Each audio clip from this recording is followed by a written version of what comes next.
Good afternoon, everyone. I'm really happy to be here at the retreat with you all. And the past 2 days have been nothing short of magical, truly. And it's nice to convene here and talk as energy efficiency nerds on what we know and like to do best. So, in true McKenna fashion, I will start off with a corny joke. And the following joke is, why did the gathering of intelligent energy efficiency nerds bring a solar panel to their rooftop party? So I'm going to give you a few seconds to mull over. Jasmine already knows because I didn't think she was going to be at this presentation, but here she is. So the following slide. It's a corny joke. So I'm going to ask you. No, I'm going to ask you.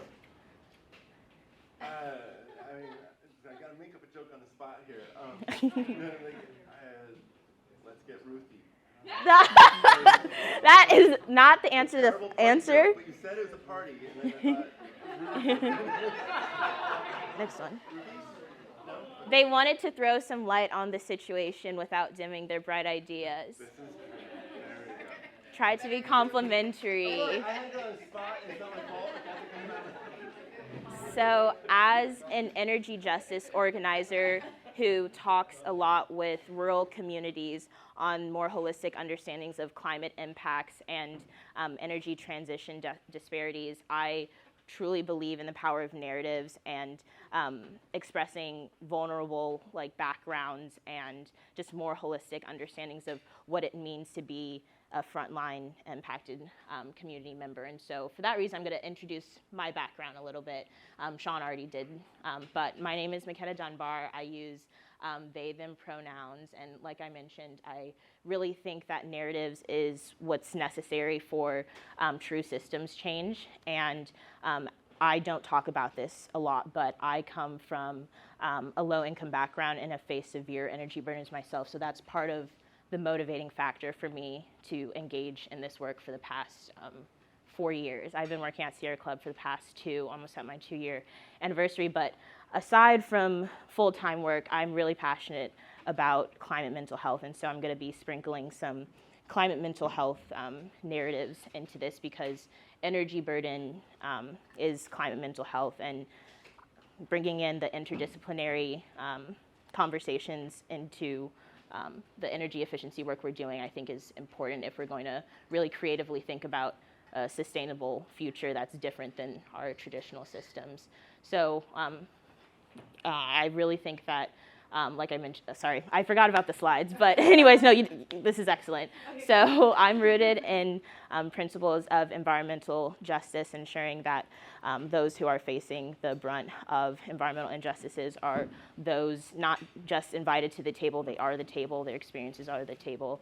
And through the organizing work that I do in tandem with policy and technical advisory, with several rural communities, Buckingham County, Charles City County, more recently Albemarle County, and City of Richmond, I think empowering communities really means systems level change through their own vision of the clean energy transition. And for Charles City County, which I'll speak more about later, that wasn't really a linear path to building electrification, energy efficiency.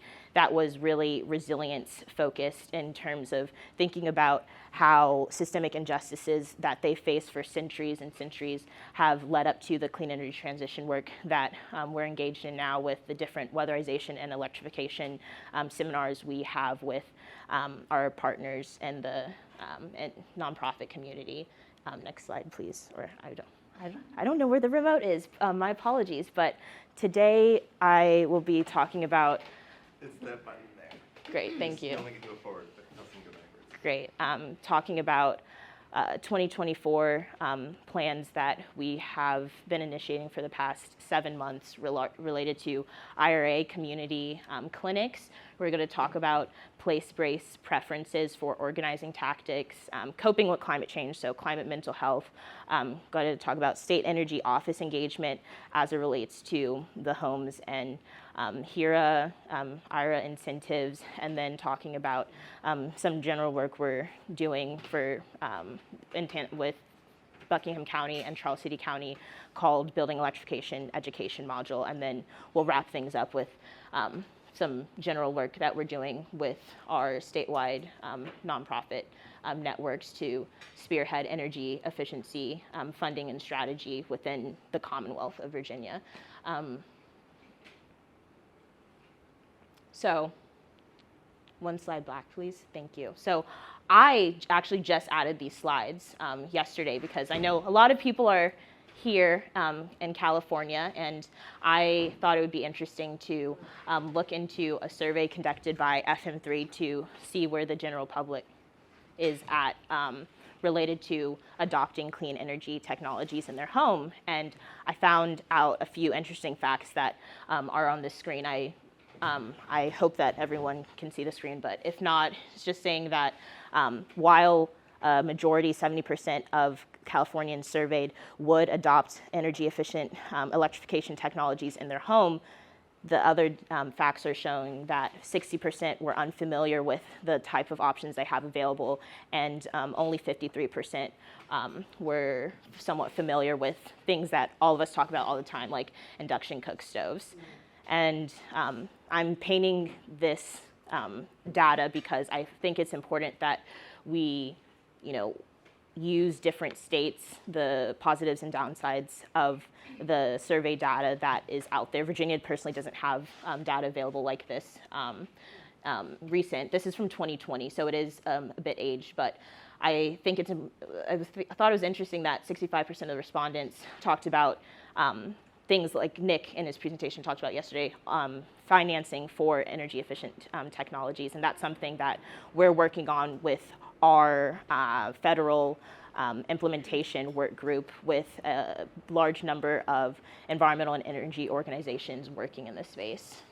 So I think that this data really shows a gap that we must mitigate if we are to effectively implement Inflation Reduction Act federal incentives, specifically for homes in here, which I'll talk about soon. It's imperative that community engagement and equity, of course, be the foundation of this engagement, but specifically, the stakes are high, as we all know, of course, for the planet, but also for the people. And this energy efficiency, widespread energy efficiency opportunity for single-family residential households and renters as well can promote wealth building and energy resiliency for communities as a whole. My apologies, I skipped back.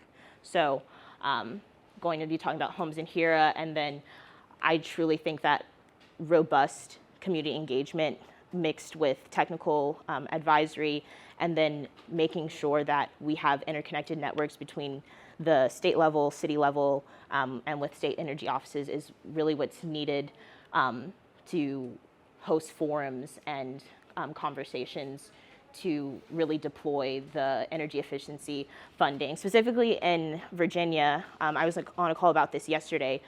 We found out that state energy offices across the country have until December 2025 to submit their plans for homes in HERA to Department of Energy. And that doesn't mean they're all going to submit it a month or two before it's due, but right now, the state energy offices, which the next slide will show. I'll just switch there now. Actually, that's not it. It's fine. The state energy offices are building their capacity with positions. For example, in Virginia, they're onboarding several project managers. Some are specifically dedicating their efforts towards managing the Inflation Reduction Energy Efficiency funding. And in Virginia, we have $93 million exactly around $93 million exactly in both pots of funding for both homes and HERA. And so in a lot of state energy offices, it's quite difficult for them to get the information about tax rebates and other more public welfare programs in general to advocacy organizations or housing justice organizations, Sierra Club, Virginia Interfaith Power and Light, Chesapeake Climate Action Network, all more environmental adjacent ones who have more direct partnerships with communities. And so these IRA community clinic ideas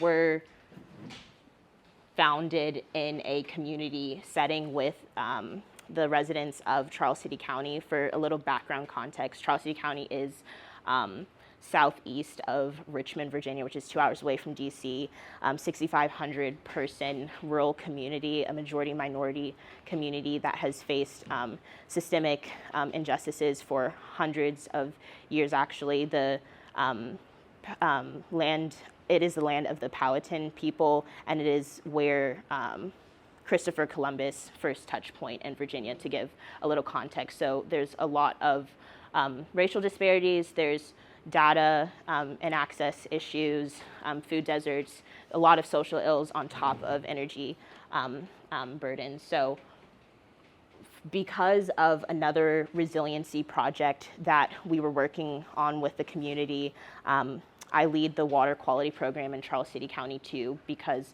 there's Waste Management had built Virginia's first mega landfill in the community of Charles City County, and so they're facing, and we have to say likely because there's no data to back up that claim, because we're starting to do the water testing now.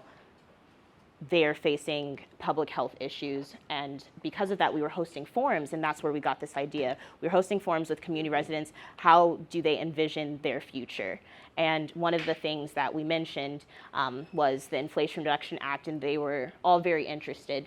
And we started talking more, and then realized that next year, once we learn more information about Homes and HERA guidance from the State Energy Office and how the formula funding will flow down to the communities, we plan on hosting these community clinics and have partnerships with existing organizations we already collaborate with, like Community Housing Partners, a developer that carries out weatherization retrofit services, with Virginia Interfaith Power and Light, who have extensive faith communities that they're already in contact with. For the past 3.5 years, I've been working with Charles City County and different community churches that we regularly interact with as a whole. So we're very excited about this program that we are launching next year, and we plan on having them at Virginia Extension offices, at libraries, at community centers, but specifically, we've had a lot of success at hosting events at community churches, yes.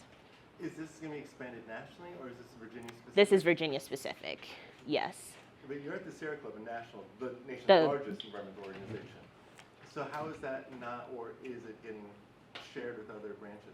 So recently, Sierra Club went through an organizational restructure. You all probably read about that, but because of that, we are now under, the campaigns are under the strategy office, and so there's a lot of rebuilding happening. And because the Building Electrification campaign is a fairly new campaign, 2.5 years ago, we're still building capacity for our staff members. So I'm a part of the leadership team, and we are talking about this. We recently cemented our strategy and our KPIs, so it's more of a short-term transition, because we're piloting this in Virginia essentially, and there's not building electrification staff in every state at all. I mean, there's not a director in every state, and that's, Here in California, the Sierra Club members have been, or Sierra Club staff have been involved for, I think, about 6 years, haven't they,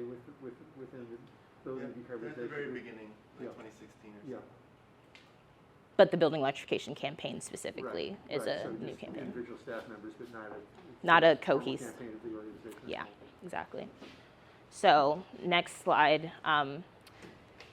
This is what we're going to be talking about. Everyone's familiar with Homes and HERA, specifically with the provisions of these federal incentives where low to moderate income households are able to get up to $8,000 for a heat pump, $1,750 for a heat pump water heater, $840 for both a stove and for a dryer, and then other incentives to upgrade or improve breaker boxes and panels. And for moderate income households, these incentives, it's 50% cap. and there's $4.5 billion available in this pot of funding. And then for homes, which is the homeowner managing energy savings, it's an approach where low to moderate income homes can demonstrate energy savings by either doing energy modeling or measuring it through measured performance at the end. And so there's of course like caps and what DOE, and this was recently conveyed to me, what the guidance in Homes in Here that was released like 7 or 8 weeks ago, they recently updated it because the original target was 150% AMI households. Now there's more of a prioritization for 80% AMI households. So that is something to keep in mind. The next thing I wanted to talk about, we already talked about it earlier, but place-based preferences for organizing tactics in rural communities that I've worked with personally. So Central Virginia, Southeast, majority minority communities, mainly Black communities. There's a lot of distrust and skepticism for government programs and promises of tax rebates with no direct support for technical assistance and or at least perceived technical assistance and organizational support for an average resident to have access to these programs. And so because of that, we've invested like a lot of time and energy doing relationship building with churches and Office of Community Wealth Building and some of the health organizations in rural communities in order to have trusted individuals better understand our work, and so we can have regular attendees at the different forums that we host. I'm only really talking about one sliver of my work because I also do policy during General Assembly session more directly tied to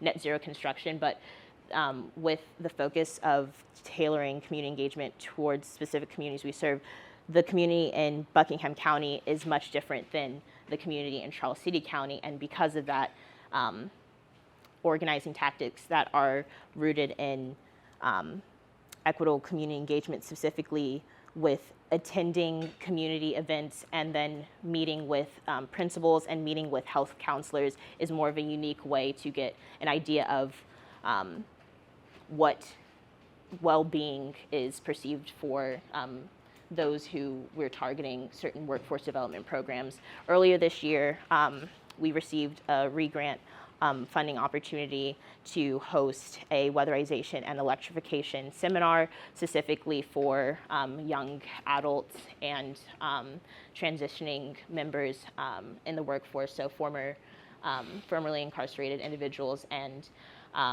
also former veterans. This is with Flip Inc. and this is with Charles City County, and because of that, like there was mentioned so many times in other presentations, unique needs really mean like unique opportunities for the organizations that we're working with too.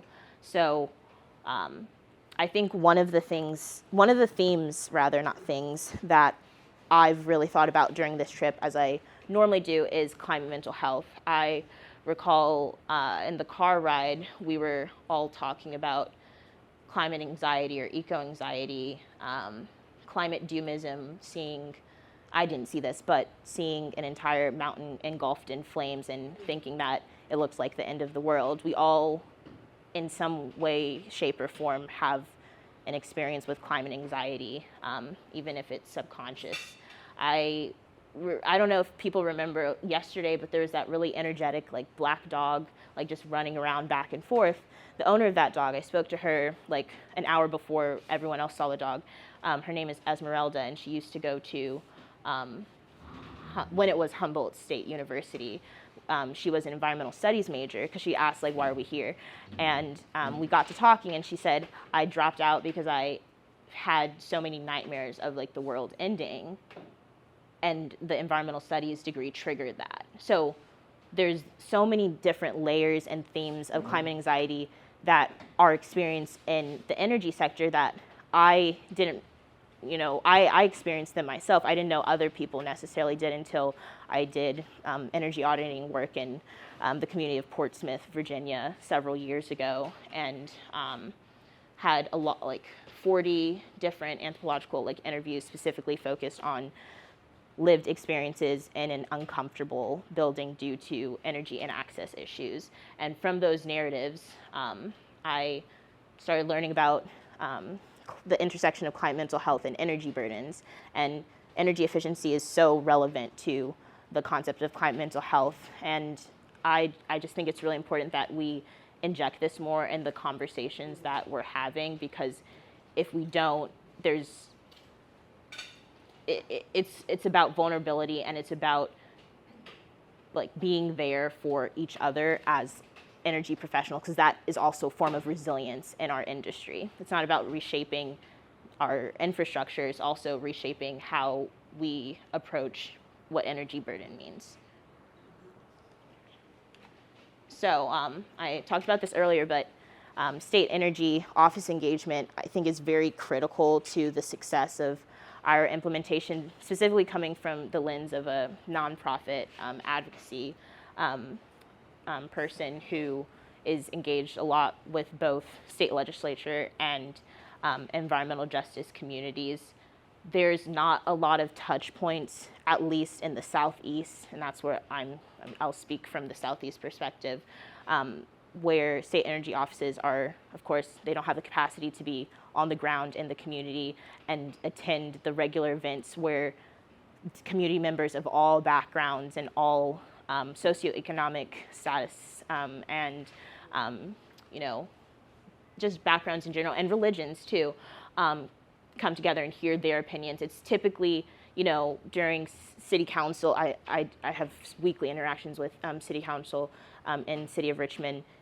That's typically when they express concerns or opinions from certain people in a community, but typically those meetings are at 2 p.m. in the middle of the day, and community members are going to be working or taking care of their kids and not going to have the accessibility to be at those meetings. And so that's why hosting, I'll get to it, but weatherization and electrification seminars during odd hours and providing what you're doing, childcare, is critical for people coming to these, and providing food too, for people staying there and wanting to come back, because we have to implement more resilience, actual resilience in our programming efforts, and not just necessarily providing small stipends.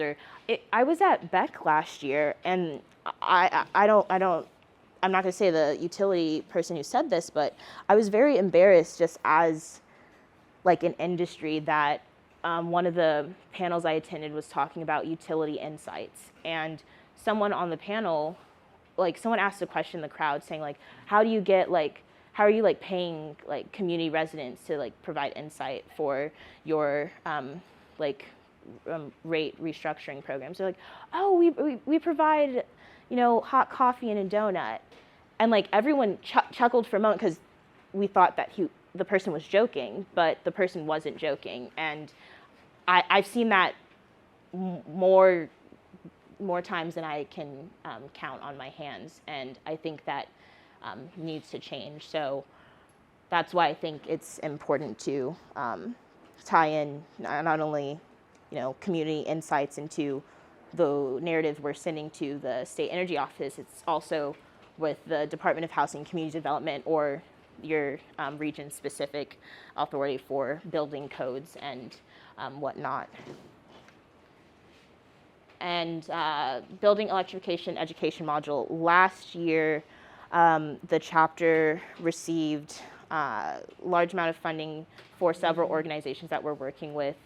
Bridging the Gap in Virginia, Solar Justice Organization, Concerned Citizens of Charles City County. They're the community-based organization based in Charles City County that we've been working with for the past 4 years. And then there's Flip Inc. in Buckingham County, who I've been working with for the past few years, who's one of 5 NABCEP, North American Certified Board of Energy Practitioners, one of 5 Virginia NABCEP certified training centers. So these are accredited workforce training opportunities. When we think of green workforce development, I believe, and we all believe, in high quality opportunities that mutually benefit the trainees involved. And there's the building electrification education module that I developed to have be part of this 1 week opportunity with the NABCEP compressed program. So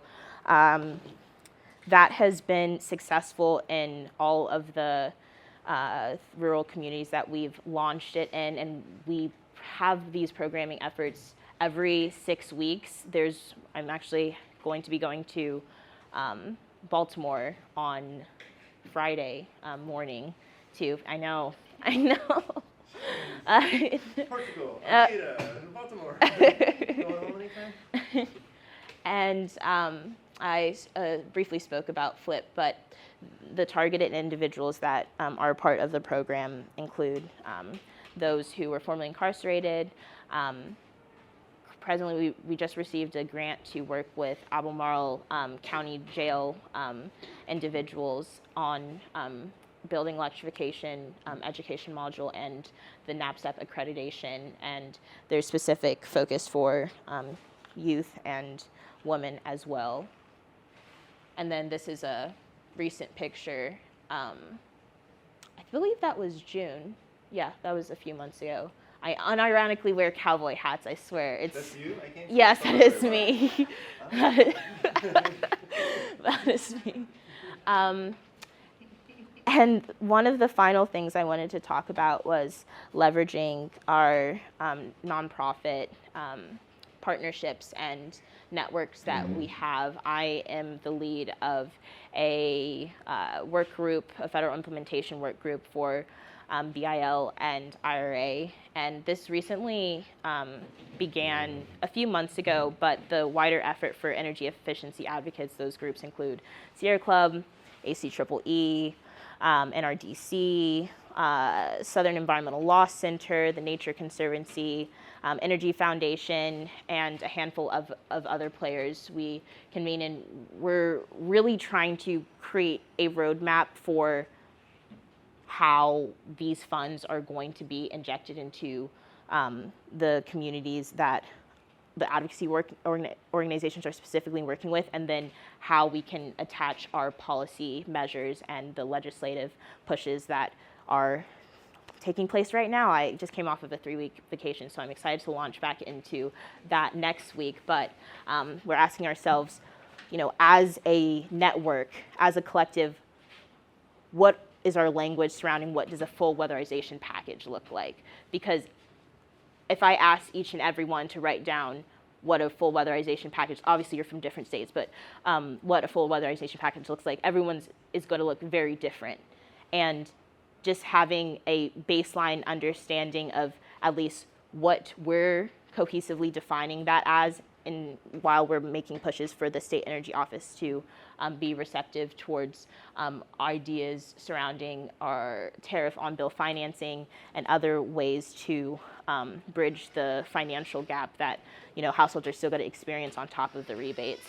Talking about that, have adjacent convos about high energy efficiency funding, and I think it's important as a Virginian to bring up how the political landscape of an administration can impact energy efficiency efforts. In Virginia, we're part of the Regional Greenhouse Gas Initiative, a Mid-Atlantic market cap trade program that forces polluters to pay for the amount of pollution they emit. We've generated $570 million since we were enacted into the program in 2021, and there's a statute in the Virginia Clean Economy Act that says RGGI is the law. And essentially, we have Governor Youngkin, who since the start of his position has been very against the Virginia Clean Economy Act, but on top of that has recently pulled us out of the program. And right now there's lawsuits happening, so we're waiting and seeing, but essentially because we were pulled out of the program allocated 40% of those $570 million since 2021 to low to moderate income energy efficiency, electrification, weatherization retrofits. in tandem with the Weatherization Assistance Program funding. So that's a big chunk of money that is lost and will be lost if they're successful in officially pulling us out December 24th or something. So I wanted to mention that. And then one more thing, the other side of the leveraging statewide NGO networks, right now, the weatherization and electrification seminar that I have briefly mentioned a few times, it's actually on Saturday too, so it's a busy week, but we are at our second of the 4 quarterly seminar series, and this Saturday I'm really excited because we have one individual that we're doing a full retrofit of her home for, and we are working with community housing partners and of course Charles City, concerned citizens of Charles City County to have the individuals who came to our first seminar session be able to be trained by CHP contractors and a few of their staff on Saturday. And we're going to be monitoring energy savings in a few months, and we have other seminars in the future that we haven't selected the date for because we are also in the process of recruiting for more individuals to be a part of it. So thank you so much.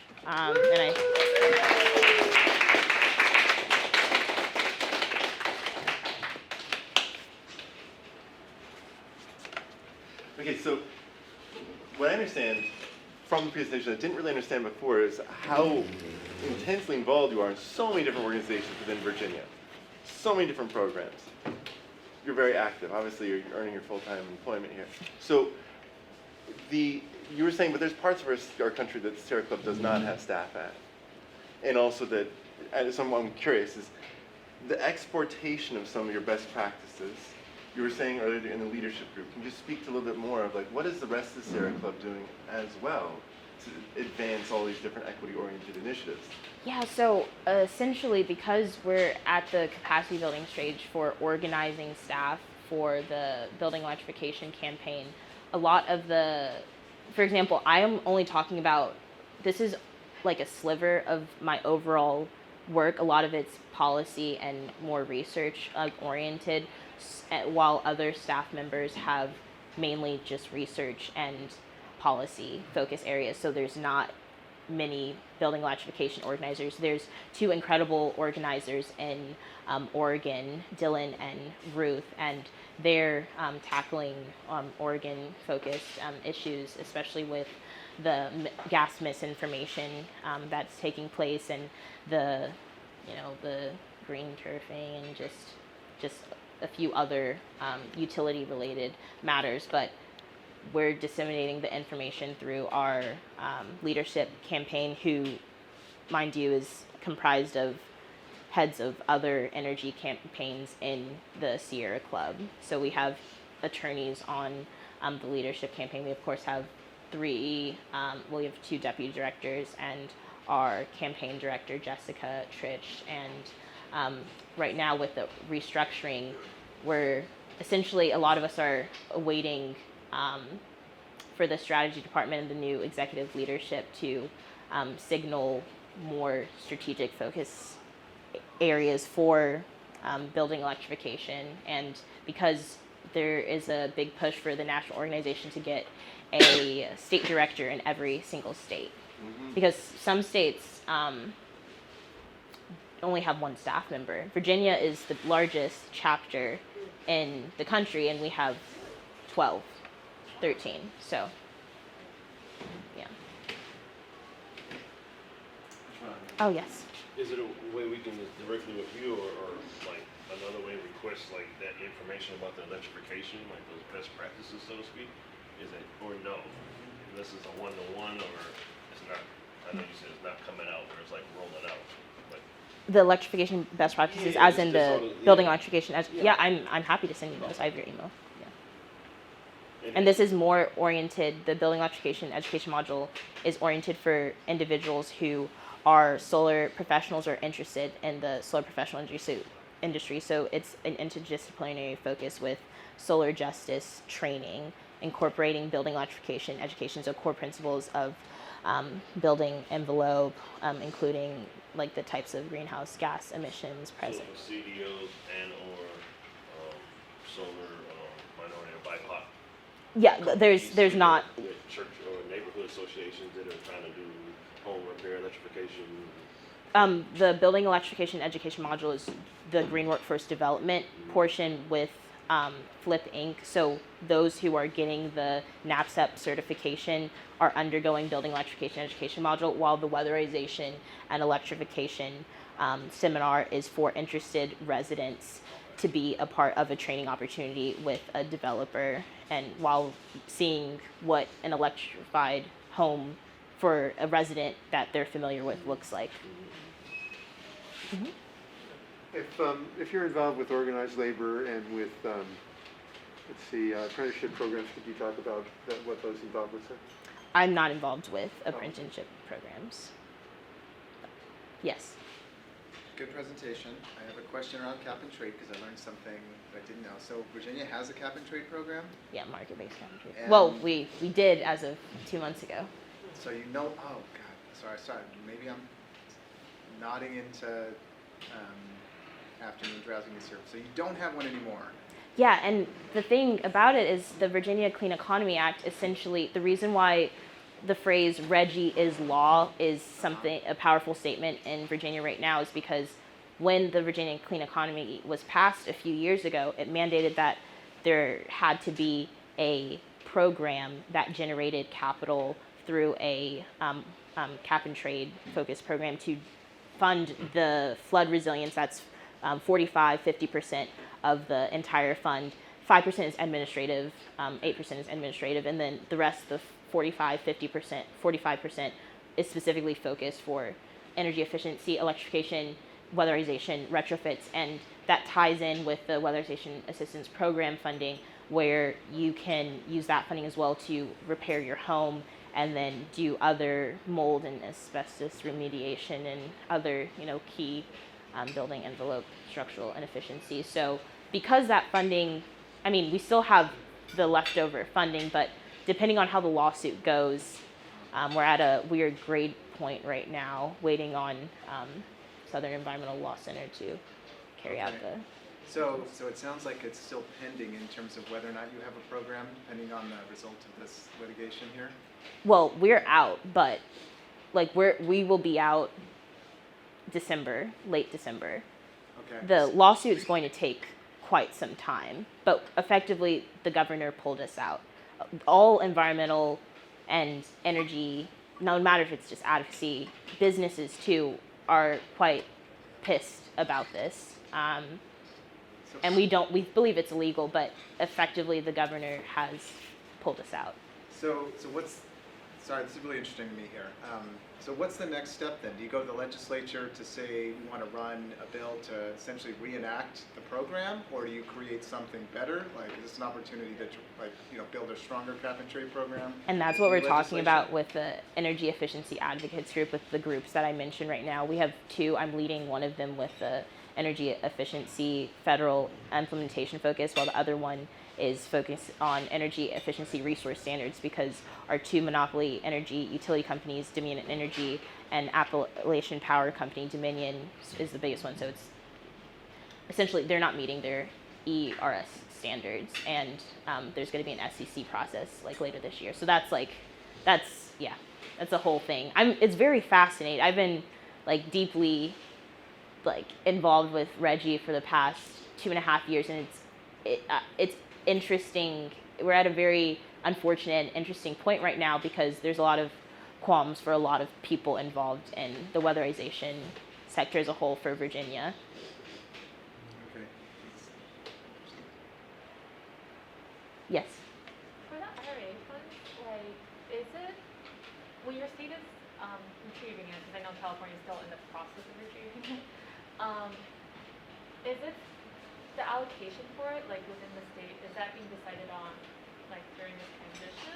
Or are they gonna be like, after you receive it, they're gonna be talking with you? I'm just curious, like, what your state process is. So we're getting $93 million in each pot of funding, which I mentioned earlier. What I don't know is the exact number that has already been given to them to build capacity, get those individuals hired who will be carrying out the plan for how we're going to be getting that money, the formula funding money. I mean, this is not my purview, but I recall and please don't quote me on this, but and I know this is recorded, but I know a few months ago, or probably like 6 weeks ago, the original intention was for Department of Energy to essentially just give the states all of the funding, but now there's going to be an intermediary,